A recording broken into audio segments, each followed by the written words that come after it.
جی بسم اللہ الرحمن الرحیم۔ یہ کتاب الطہارہ ہم نے شروع کیا تھا، اور اس کی یہ روایت جو ہے 298 نمبر، حضرت ابو ہریرہ رضی اللہ تعالی عنہ حدیث کے راوی ہیں۔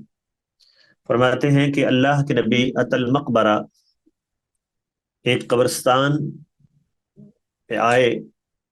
فقال، اور فرمایا السلام علیکم دار قوم مؤمنین،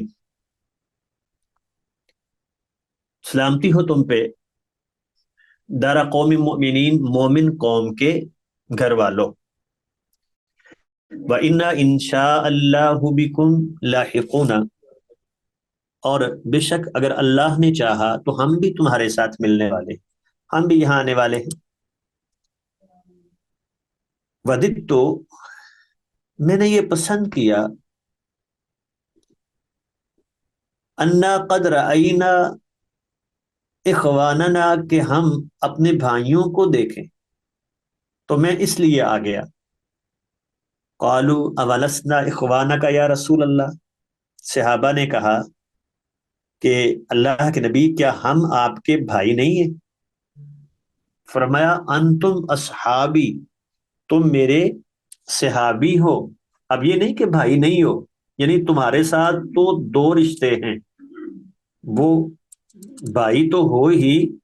یہ ساتھ ایک رشتہ ہے کہ تم میرے صحابی ہو، اور صرف ایک رشتہ ان کے ساتھ ہوگا بھائی والا، وَإِخْوَانُنَا الَّذِينَ لَمْ يَأْتُوا بَعْدُ، ہمارے بھائی وہ لوگ ہیں جو ابھی تک نہیں آئے، وہ بعد میں آئیں گے، تو وہ بھائی ہوئے، مسلمان بھائی۔ فقالوا، لوگوں نے کہا کیف تعرف من لم یأتی بعد من امتی کا، اللہ کے نبی آپ کیسے پہچانیں گے جو ابھی تک نہیں آئے بعد میں آئیں گے، تو اپنی امت میں سے ان کو کیسے پہچانیں گے؟ آپ نے فرمایا ارائیت، مجھے بتاؤ، ان رجلا لہو خیل، ایک آدمی ہو، اس کا گھوڑا ہو، غرم محجلہ، جس کے پیشانی اور پاؤں جو ہیں سفید ہوں، بین زہرئی خیل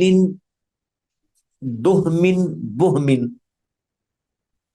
سیاہ، بالکل انتہائی سیاہ گھوڑوں کے درمیان اگر ایسا گھوڑا ہو، باقی سارے گھوڑے ایسے ہیں جو بالکل کالے سیاہ، اور یہ جو ہے اس کی پیشانی اور پاؤں سفید ہیں، الا یعرف خیلہ، تو کیا یہ اپنے گھوڑے کو فوری پہچان نہیں لے گا؟ قالوا بلا یا رسول اللہ، نے کہا جی اللہ کے نبی، ظاہری بات ہے جب وہ بالکل ان سے الگ ہے اور رنگ میں نہیں ان سے ملتا نہیں ہے تو پہچانا جائے گا۔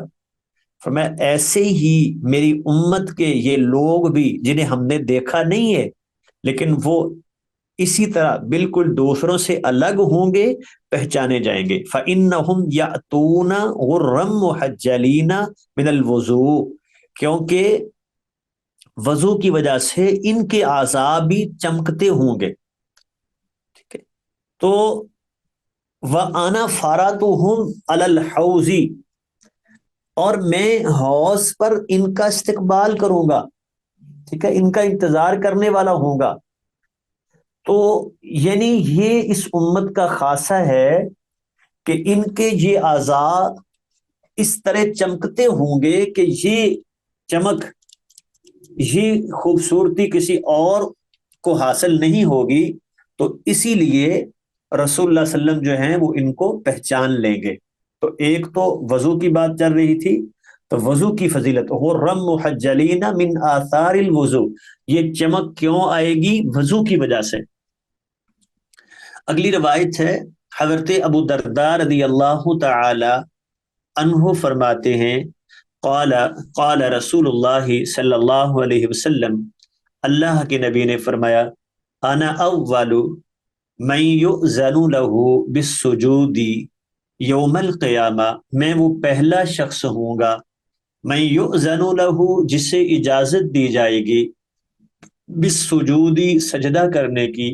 یوم القیامہ، قیامت کے دن، قیامت کے دن سب سے پہلے میں سجدہ کروں گا۔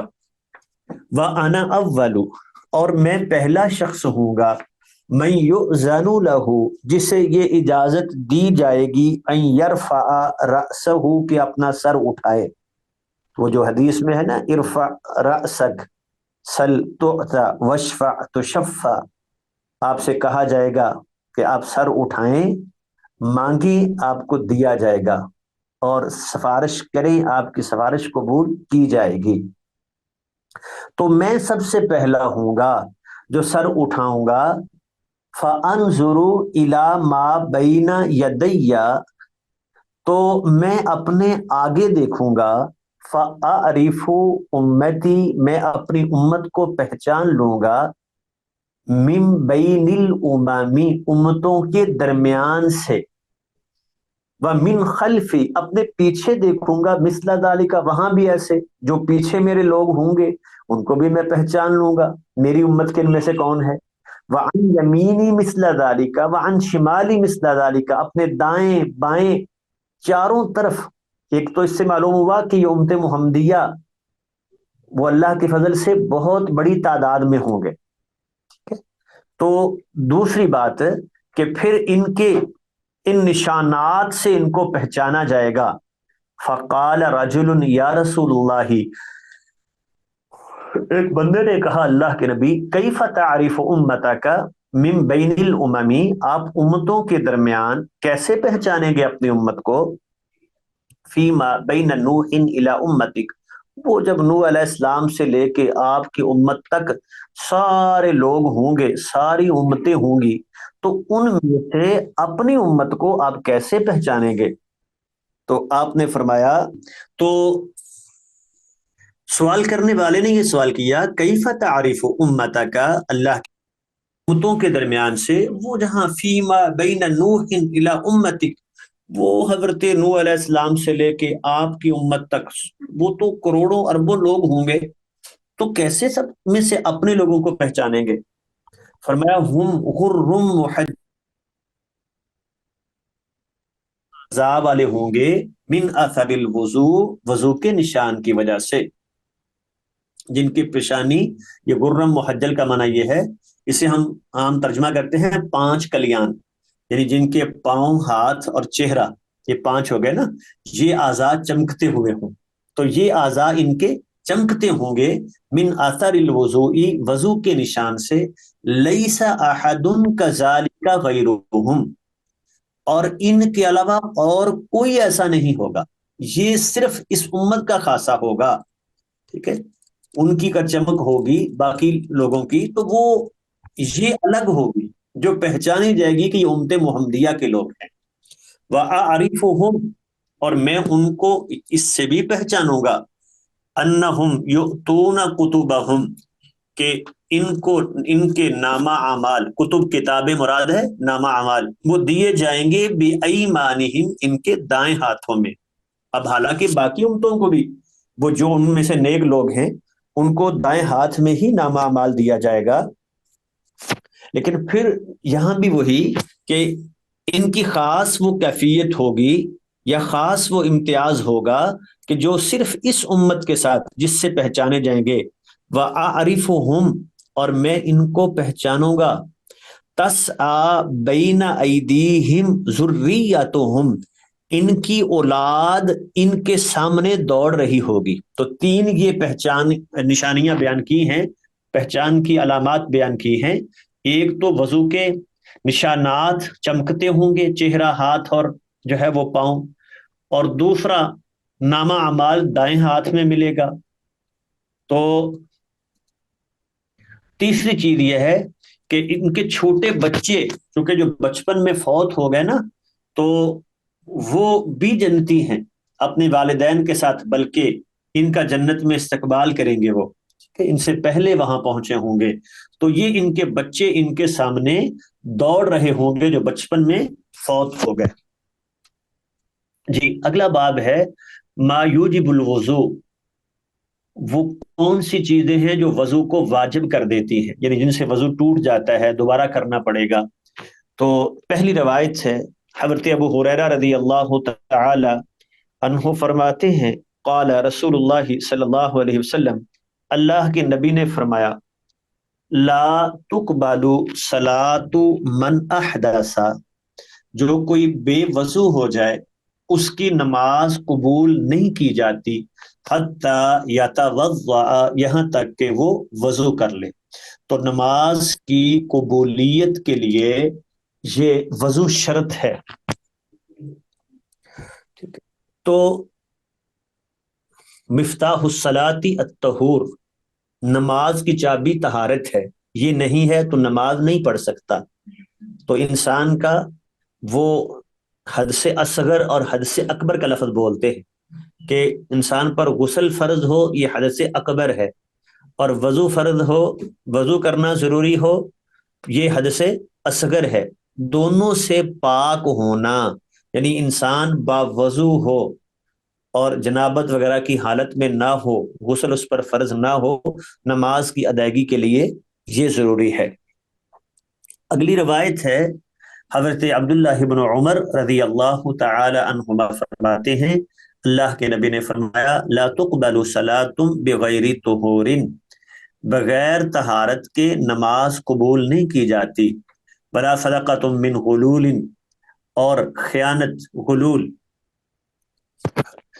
یا حرام بھی اس کا منع کیا جاتا ہے، حرام مال سے صدقہ جو ہے وہ بھی قبول نہیں کیا جاتا، اور جو خیانت کیا ہوا مال ہو تو وہ بھی حرام ہی ہے۔ تو اس لیے حرام مال جو ہے انسان وہ چوری کر کے لا کے کہہ دی میں نے اللہ کی راہ میں دینا ہے، تو نہیں۔ ان اللہ طیب لا يقبل الا طیبا، اللہ پاک ہے اور پاک مال کو ہی پسند کرتا ہے۔ اللہ حرام مال جو ہے اس کے راہ میں دیا جائے، وہ سود کا مال ہو، لا کے اللہ کی راہ میں دے دے تو نہیں، اللہ تعالیٰ اس کو قبول نہیں کریں گے۔ تو لا صدقۃ من غلول، وہ حرام مال سے کیا ہوا صدقہ بھی قبول نہیں کیا جاتا۔ یہ 301 نمبر روایت ہم نے پیچھے پڑھی تھی۔ اگلی روایت ہے، حضرت علی رضی اللہ تعالی عنہ حدیث کے راوی ہیں، فرماتے ہیں، کنت رجلا مزاء، یہ کتاب میں ہم پڑھیں گے تو بعض ایسی احادیث جس میں دین کے جو مسائل ہماری زندگی کے پیش آمدہ مسائل نا شمتل کا، ان کی رہنمائی ہوگی۔ اس میں بعض اوقات ایسے لفظ بھی ہوتے ہیں جو ہم تھوڑا سا بولتے ہوئے شرماتے ہیں، لیکن دین کو سمجھنے کے لیے کوئی شرم نہیں ہوتی، اس لیے ہم دین کو سمجھنا چاہتے ہیں تو یہ مسائل ہم جو ہاں اللہ کے نبی نے جس کو بیان کر دیا، تو ہم آپ سے زیادہ کوئی حیا والے نہیں ہیں کہ ہم بیان نہ کریں۔ جی، تو کہتے ہیں، کنت رجلا مزاء، میں ایسا شخص تھا کہ جسے بہت زیادہ مزی آتی تھی، یعنی ایک ہوتا ہے جو منی جس کے بعد شہوت ختم ہو جاتی ہے،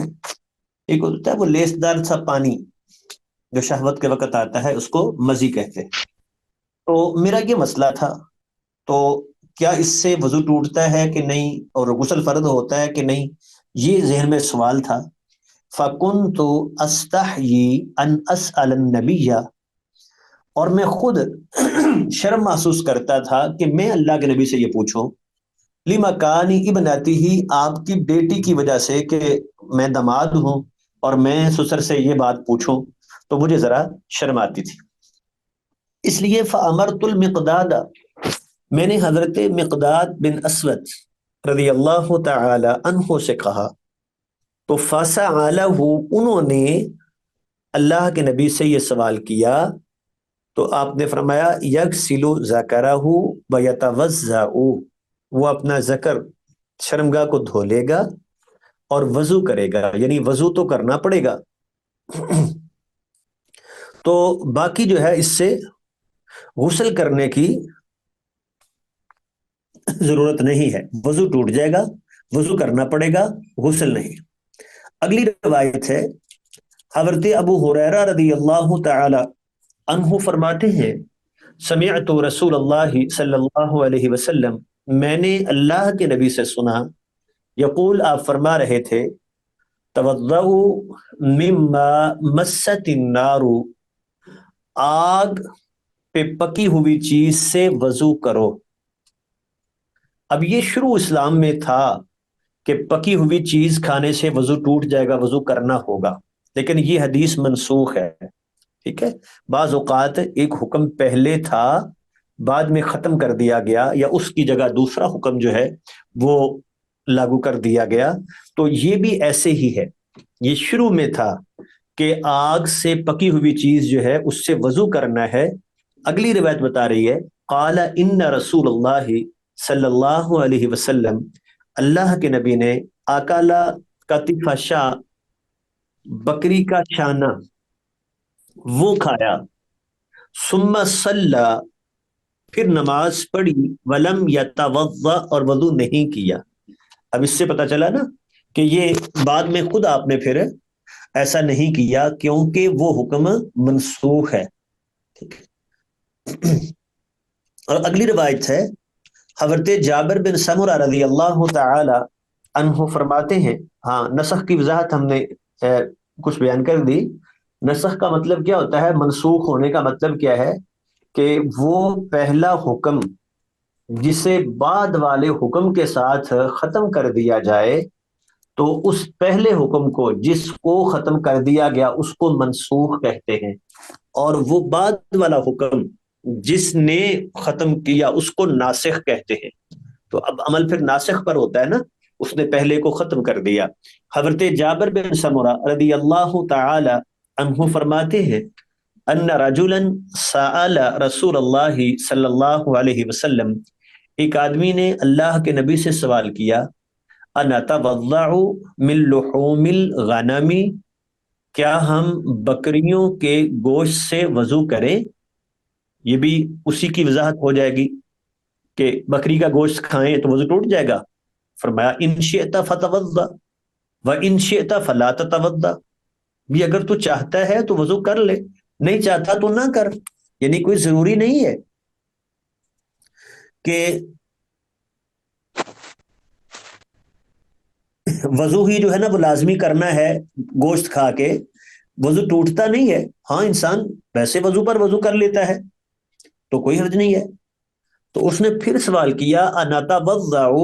من لحوم الابل، کیا اونٹوں کے گوشت سے وضو کریں؟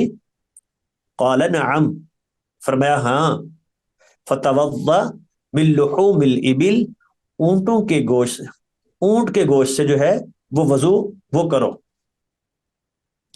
تو اب یہاں دیکھیں، اس سے معلوم ہوا کہ بکری اور اونٹ کے گوشت میں فرق ہے، بلکہ باقی سارے گوشت ایک طرف ہے، بکری ہو یا وہ گائے ہو یا وہ بھینس ہو، تو اونٹ کا گوشت اس کا حکم خاص ہے کہ اگر وہ کھائیں گے تو وضو کرنا پڑے گا، وضو ٹوٹ جائے گا۔ بعض علماء کا موقف یہ ہے کہ یہ بھی بات پہلے کی ہے،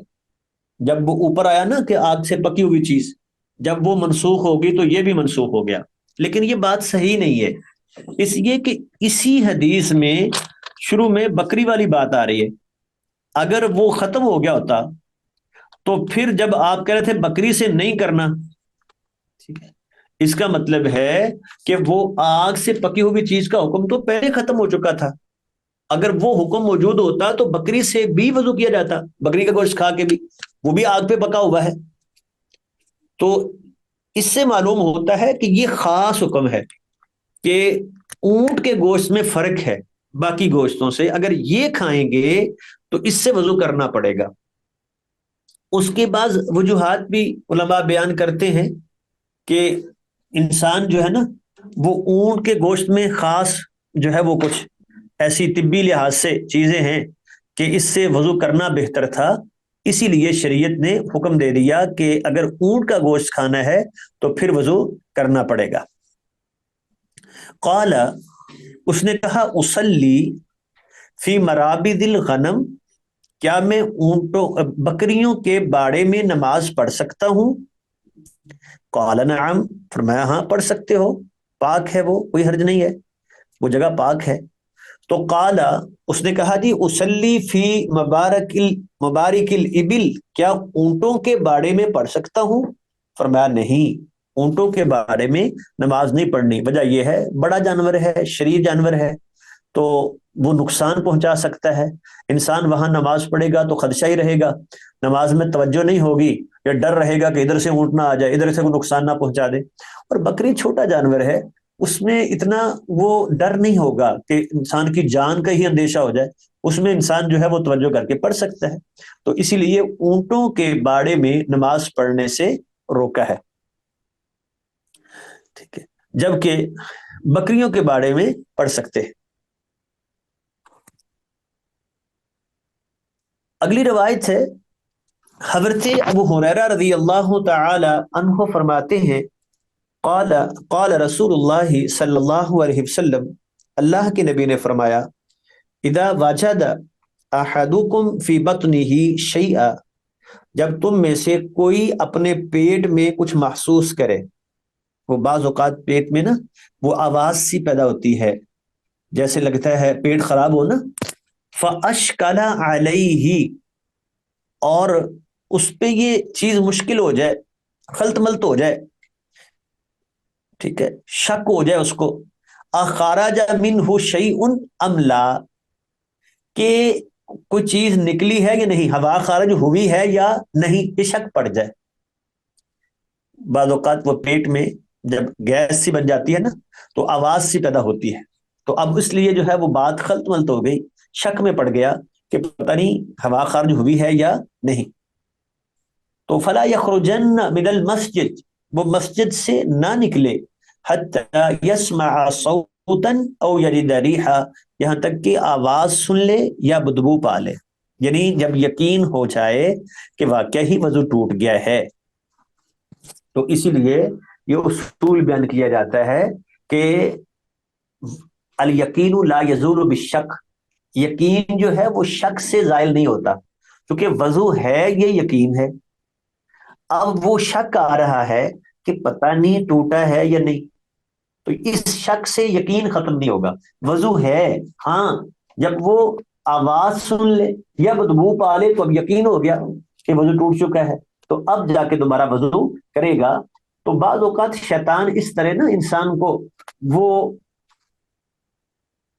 عبادت سے دور کر دیتا ہے کہ پتہ نہیں میرا تو وضو نہیں ہے، مجھ سے تو نماز پڑھی نہیں جاتی، میرا وضو برقرار نہیں رہتا، تو نہیں، شک کی ضرورت نہیں ہے، اگر آواز سنی ہے، بدبو محسوس ہوئی ہے تو وضو ٹوٹ گیا، نہیں تو بس وضو ہے۔ اسی طرح وضو کیا ہے ظہر کے وقت، عصر کے ٹائم آیا تو اب اتنا تو یاد ہے نا کہ میں نے ظہر کے ٹائم وضو کیا تھا، اب سوچتا ہے کہ وضو ٹوٹا تو نہیں، سوچنے کے بعد ذہن میں ٹوٹنے کی کوئی جو ہے نا وہ بات یاد نہیں آتی، تو ٹھیک ہے اس کا وضو موجود ہے، وہ پڑھ لے، اب یہ نہ سمجھے کہ چونکہ ممکن ہے ٹوٹ گیا ہو، کہیں ایسا نہ ہوا ہو، شک پڑ رہا ہے،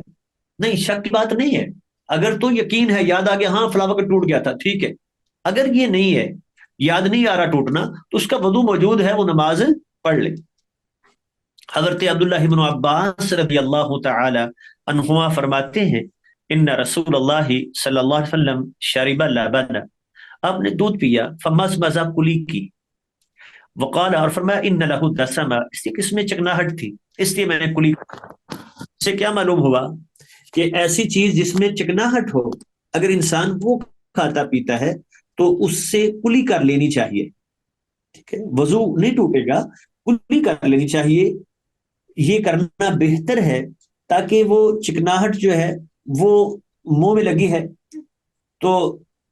بعض اوقات وہ چیز کو اس کے ساتھ لگی رہ سکتی ہے، اور وہ نماز میں جو ہے وہ پھر اس کی توجہ خراب کرے گی، تو اس لیے بہتر یہ ہے کہ ایسی صورت میں وہ کلی کر لے۔ حضرت بریدہ رضی اللہ تعالی عنہ فرماتے ہیں، ان النبی صلی اللہ علیہ وسلم صلی الصلوات یوم الفتح بوضوء واحد، فتح مکہ کے دن اللہ کے نبی نے ایک وضو سے کئی نمازیں پڑھی، ایک بات، ومسح علی خفیہ، اور موضوع پر مسح بھی کیا، فقال له عمر، حضرت عمر رضی اللہ تعالی عنہ نے کہا، لقد صنعت اليوم الشیء، اللہ کے نبی آج آپ نے وہ کچھ کیا ہے، لم تکن تصنعوہ، جو آپ روٹین میں تو ایسا نہیں کرتے تھے، یعنی عام آپ کا معمول یہ تھا وضو کرنا ہر نماز کے لیے، کیونکہ وضو پر وضو کرنا بھی اجر ہے، وضو نہیں ٹوٹا پھر بھی وضو کر لے انسان۔ لیکن یہاں اللہ کے نبی نے ایک وضو کے ساتھ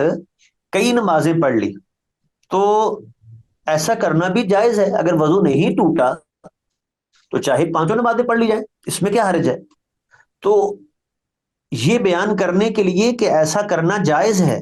تو اللہ کے نبی نے یہ کئی نمازیں اکٹھی کر لی، یعنی ایک ہی وضو کے ساتھ پڑھ لی۔ تو جب حضرت عمر رضی اللہ تعالی عنہ نے پوچھا کہ آپ نے یہ کیوں کیا جی، آپ روٹین میں تو ایسا نہیں کرتے، فرمایا عمدن صنعتہ یا عمر، عمر میں کو بول کے نہیں کیا، عمدن کیا ہے میں نے، مجھے پتا ہے میں نے ایسا کیا ہے، یعنی ایسا کرنا جائز ہے، وضو پہلے سے موجود ہے تو لازمی نہیں ہے کہ نیا وضو کیا جائے، اسی وضو کے ساتھ دوسری تیسری نماز پڑھی جا سکتی ہے۔ سوید بن نعمان کہتے ہیں انہ خرج مع رسول اللہ صلی اللہ علیہ وسلم عام خیبر، یہ خیبر کے سال اللہ کے نبی کے ساتھ نکلے، حتی اذا کانوا بالصحبا، یہاں تک کہ جب یہ صحبا جگہ پہ پہنچے، یہ کہاں ہے؟ یہ ادنا خیبر، یہ خیبر کے قریب ایک جگہ ہے، تو صلی العصر، آپ نے جا کے عصر کی نماز وہاں پڑھی، ثم دعا بالازوادی، پھر آپ نے زیادہ راہ منگوایا کھانے پینے کا، لاؤ بھی کچھ ہے تو، فلم یؤت الا بالسبیق، نہیں لایا گیا مگر ستو، انہوں نے کہا جی اللہ کے نبی اور تو کچھ نہیں ہے، بس یہی موجود ہے۔ اب اس سے یہ بھی معلوم ہوتا ہے کہ رسول اللہ صلی اللہ علیہ وسلم اور صحابہ کا کھانا پینا کتنا سادہ تھا، بعض اوقات صرف کھجور ہی ملتی کھانے کو، اور وہ حضرت عائشہ رضی اللہ تعالیٰ عنہ تو کہتی ہے کہ پورا پورا مہینہ گزر جاتا کہ ہمارے گھروں میں آگ نہیں جلتی تھی، بس یہی پانی کھجور سے گزارا چل رہا ہوتا۔ تو فآمر بھی، یہاں صرف ستو ہے اور کچھ نہیں، فآمر بھی، تو آپ نے اس کو حکم دیا اس کے بارے میں، فسریا، اس کو بگویا گیا، فاکل رسول اللہ صلی اللہ علیہ وسلم، تو اللہ کے نبی نے بھی کو کھایا، واکلنا، ہم نے بھی کھایا، ثم قام، پھر آپ کھڑے ہوئے، الی المغربی، مغرب کی نماز کے لیے، فمزمزا، کلی کی آپ نے، ومزمزنا، ہم نے بھی کلی کی، اور یہ ستو جو ہے یہ آٹا پہلے وہ آگ پہ بھونا جاتا ہے نا، یہ پھر اس کو آٹا بنایا جاتا ہے، یہ جو ہے پہلے بھونا جاتا ہے ان کو، تو اس سے کیا معلوم ہوا کہ وہ آگ سے پکی ہوئی چیز تھی، اور اس پہ نہ آپ نے وضو کیا ہے نہ صحابہ نے وضو کیا ہے، تو یہ وہ آخری عمل ہے کہ آگ سے پکی ہوئی چیز سے وضو نہیں ٹوٹتا۔ ثم صلی، پھر آپ نے نماز پڑھی، ولم یتوضا، وضو نہیں کیا، تو وہی بات کہ آگ سے پکی ہوئی چیز سے وضو ٹوٹنے والی حدیث، وہ حکم پہلے کا ہے، بعد میں جو ہے وہ منسوخ ہو گیا تھا، اسی لیے آخر میں عمل یہ رہا ہے۔ اگلی حدیث ہے دوسری فصل، حضرت ابو ہریرہ رضی اللہ تعالی عنہ فرماتے ہیں قال رسول اللہ صلی اللہ علیہ وسلم، اللہ کے نبی نے فرمایا لا وضوء الا من صوت او ریح، وضو نہیں واجب ہوتا یا وضو نہیں ٹوٹتا مگر صوت، آواز کے ساتھ، ہوا خارج ہونے کی آواز آئے، اور ریحن، یا بدبو محسوس ہو، یہ وہی اوپر والی بات ہے کہ اگر شک پڑ گیا ہے یہ دو چیزیں نہیں ہیں، نہ آواز سنی ہے نہ بدبو محسوس کی ہے، تو وضو نہیں ٹوٹا، وہ سمجھے میرا وضو ہے۔ حضرت علی رضی اللہ تعالی عنہ سے مروی یہ اگلی روایت ہے، ویسے سند اس کی ٹھیک نہیں ہے، واقعہ یہی اوپر ہم پڑھ چکے ہیں، صرف اتنا فرق ہے کہ اس میں تھا کہ حضرت علی کہہ رہے ہیں کہ میں نے مقداد بن اسود سے کہا تھا کہ تو سوال کر، اس میں ہے کہ میں نے سوال کیا، تو یہ بات کرنے کا نا اسلوب ہوتا ہے کہ بعض اوقات انسان جو ہے وہ کسی ذریعے سے ایک بات کرتا ہے تو اس کو اپنی طرف منسوب کرتا ہے، جیسے آپ پیغام دیں نا کسی کو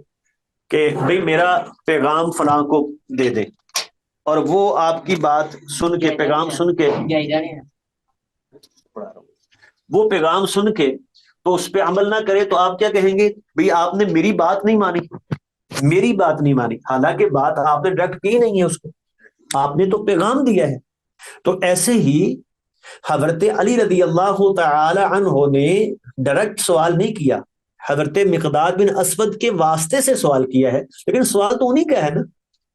تو اسی لیے اس کو اپنی طرف منسوب کریں کہ میں نے سوال کیا، تو یہ ایک بات کرنے کا اسلوب ہوتا ہے، اس میں کوئی غلط بیانی نہیں ہے۔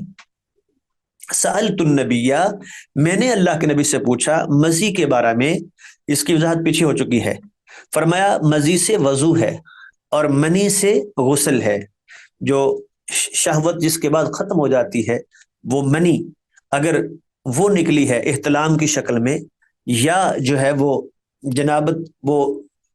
ازدواجی تعلق بیوی کے ساتھ، اس صورت میں تو اس سے غسل فرض ہو جائے گا، لیکن مسی جو ہے اس سے وضو تو ٹوٹے گا، وضو تو کرنا پڑے گا۔ آیت ہے وعنہ قال قال رسول اللہ صلی اللہ علیہ وسلم، فرماتے ہیں کہ اللہ کے نبی نے فرمایا مفتاح الصلاۃ الطہور، نماز کی چابی طہارت ہے، ٹھیک ہے، اس کے بغیر جیسے چابی کے بغیر دروازہ نہیں کھلتا، تالا نہیں کھلتا، تو ایسے ہی طہارت کے بغیر نماز شروع نہیں ہو سکتی۔ وَتَحْرِيمُهَا، اور اس کی تحریم، جب باقی سارے کام حرام ہو جاتے ہیں، صرف نماز شروع ہو گئی، اب دنیا کی بات چیت کرنا، دنیا کے معاملات سارے ختم ہو گئے۔ وَتَحْرِيمُهَا، وہ ان معاملات کو جو ہے وہ حرام کر دینے والی، وہ کیا ہے؟ تکبیر ہے۔ تو وَتَحْلِيلُهَا، اور پھر اس کو باقی انہی کاموں کو دوبارہ حلال کر دینے والی، ٹھیک ہے، جب اللہ اکبر کہا، تکبیر تحریمہ جس کو کہتے ہیں، تو اب دنیا کے سارے کام ختم، وہ حرام ہو گئے، اور جب یہ السلام علیکم ورحمۃ اللہ کہا، یہ تسلیم، تو تحلیلها، اب یہ حلال کرنے والی، یعنی اب وہی کام دوبارہ اس پر حلال ہو گئے۔ تو نماز شروع ہوتی ہے اللہ اکبر سے، ختم ہوتی ہے السلام علیکم ورحمۃ اللہ پہ، یہ اس کا معنی ہوا۔ تو اس سے یہ بھی معلوم ہوا کہ سلام پھیرنا فرض ہے۔ اگر کوئی شخص ساری دعائیں پڑھ لی ہیں، سلام نہیں پھیرتا، تو اس کی نماز مکمل نہیں ہوگی۔ اور اسی طرح اگر ساری دعائیں پڑھ لی ہیں، السلام علیکم کہنے سے پہلے وضو اس کا ٹوٹ گیا، تو جا کے وضو کر کے دوبارہ ساری نماز دہرائے گا، کیونکہ اس کی نماز مکمل نہیں ہوئی تھی، نماز ٹوٹ گئی ہے۔ اور اگر ہم یہ کہیں کہ نہیں اسلام ضروری نہیں ہے، تو پھر اس کی نماز مکمل ہو گئی ہے، پھر ضرورت نہیں ہے اس کو دوبارہ دہرانے کی، کیونکہ وہ پڑھ چکا تھا۔ لیکن یہ بات درست نہیں ہے۔ اور اگلی روایت ہے ورواه ابن ماجہ عنہ وعن ابی سعید، ابن ماجہ نے بھی انہی سے، اور یعنی حضرت علی رضی اللہ تعالی عنہ اور حضرت ابو سعید الخدری رضی اللہ تعالی عنہ سے بھی یہ روایت بیان کی ہے۔ حضرت علی بن طلق رضی اللہ تعالی عنہ فرماتے ہیں قال قال رسول اللہ صلی اللہ علیہ وسلم، اللہ کے نبی نے فرمایا اذا فسا احدکم، جب تم میں سے کوئی شخص بے وضو ہو جائے، وضو ٹوٹ جائے اس کا، فلیتوضا، اسے چاہیے کہ وضو کرے وہ، ولا تأتوا النساء فی اعجازہن، اور عورتوں کے قریب نہ جاؤ ان کی دوبر میں، جہاں اللہ نے حرام قرار دیا ہے، ٹھیک ہے، وہ حدیث میں ہے ملعون، وہ شخص لعنتی ہے جو ایسا کرتا ہے، اور یہ بہت بڑا گناہ ہے۔ تو اللہ تعالیٰ نے جو فطری حلال طریقہ رکھا ہے بس وہی، تو لا تعتوا النساء فی اعجازہن، عورتوں کی دبروں میں ان کے قریب نہ جاؤ۔ رواہ الترمذی و ابو داود، روایت کو ترمذی اور ابو داود نے بیان کیا ہے۔ تو اب دیکھیں، پہلی چیز یہ تھی کہ بے وضو ہونا، چونکہ اگر انسان بے وضو ہے تو انسان طہارت سے دور ہوا، ٹھیک ہے، جو انسان کو قرب الہی سے دور کر دیتی ہے، اور دوسری چیز وہ بھی اللہ کی رحمت سے انسان کو دور کر دیتی ہے،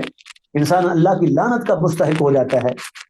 تو اسی کے مناسبت سے چونکہ یہ چیز بھی تھی کہ جیسے وہ چیز انسان کو قرب الہی سے دور کرتی ہے، یہ چیز بھی قرب الہی سے دور کرتی ہے۔ تو جیسے وہاں بے وضو ہو جاؤ تو قرب الہی کے لیے فوراً طہارت حاصل کرو، وضو کرو، ایسے ہی یہ چیز بھی اللہ کے قرب سے دور کرتی ہے، تو یہ کام بھی نہ کرو۔ اگلی حدیث ہے، حضرت معاویہ بن ابی سفیان رضی اللہ تعالی عنہما فرماتے ہیں،